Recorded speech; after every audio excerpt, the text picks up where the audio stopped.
Welcome to the College Investor Audio Show, where we talk about the biggest issues impacting millennial money, from student loan debt to side hustles to building wealth. We will show you how to get out of debt so that you can build real wealth for the future. Maybe you've heard this saying before. There ain't no such thing as a free lunch. Economists say that a lot. But today we take a look at I-bonds. What are these things? Is this a free lunch? All right, let's take a look at it. Thanks so much for stopping by today and being a part of the show. Economists absolutely love to say there ain't no such thing as a free lunch, an expression that holds multiple meanings, by the way. But when it comes to investing, it alludes to the fact that there's always a catch. Take, for example, retirement. You may have the ability to get a tax break when you withdraw your funds, but you can't touch it until you're 59 and a half, at least. Why the half, okay? Make me wait 6 more months. In today's highly inflationary environment, which is compounded by the stock market tanking and real estate volatility, I-bonds have made their way into the investing limelight as they seem to be a way to earn solid returns with a very high degree of safety.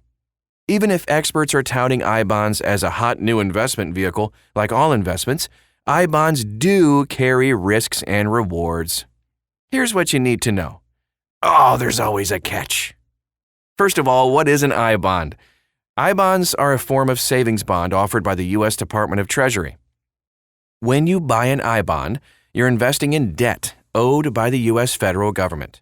In exchange for buying the government's debt, they promise to repay you with interest for up to 30 years. Not bad. While the U.S. Department of the Treasury issues many styles of bonds, I-bonds are particularly appealing because they are an investment designed to protect you from inflation risk. The interest rate on the bond fluctuates with the rate of inflation. Higher measured inflation means that the interest rate on the I-bond goes up. Likewise, when inflation decreases, the interest rate of an I-bond decreases. Let's dive a little bit deeper on the interest rates on I-bonds. So the Treasury has designed interest rates on I-bonds to help protect investors against inflation risk. The I-bond has 2 interest rate components. The fixed rate is the rate that the Treasury will pay for up to 30 years. The current fixed rate is 0.4%. I-bonds also pay a variable rate that adjusts every 6 months. The variable rate changes based on the measured rate of inflation. The 6-month rate of inflation right now is 3.24%, or 6.48% annually.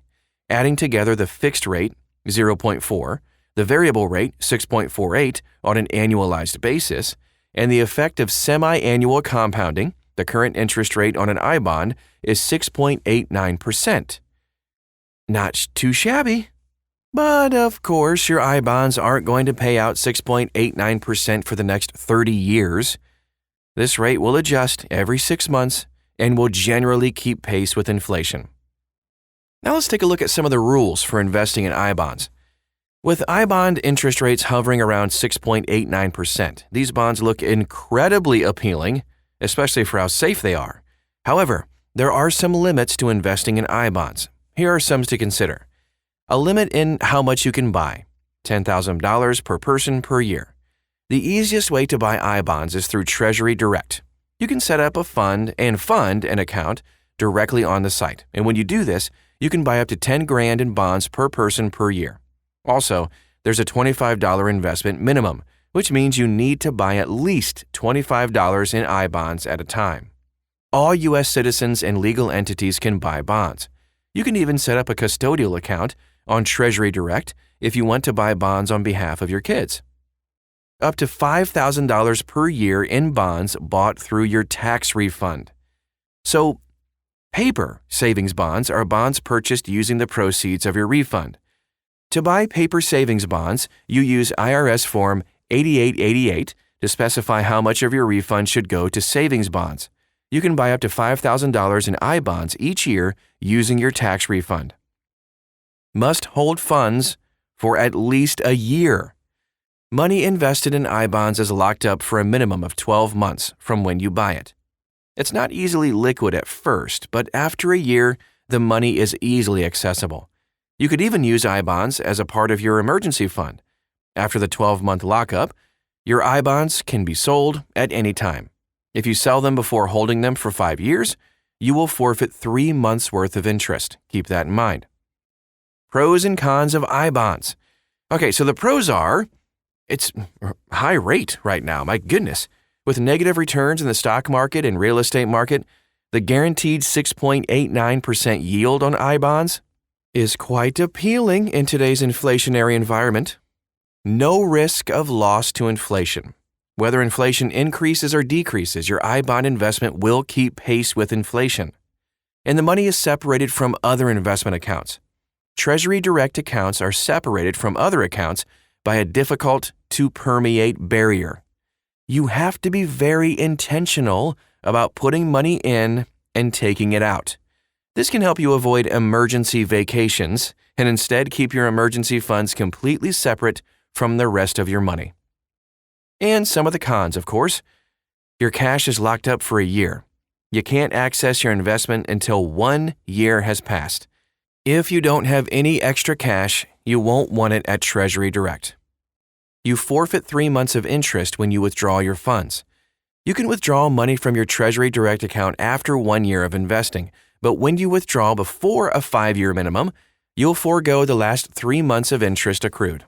While this isn't a deal breaker per se for long-term investors, this can be a problem if you plan to move money out of Treasury Direct every year or so.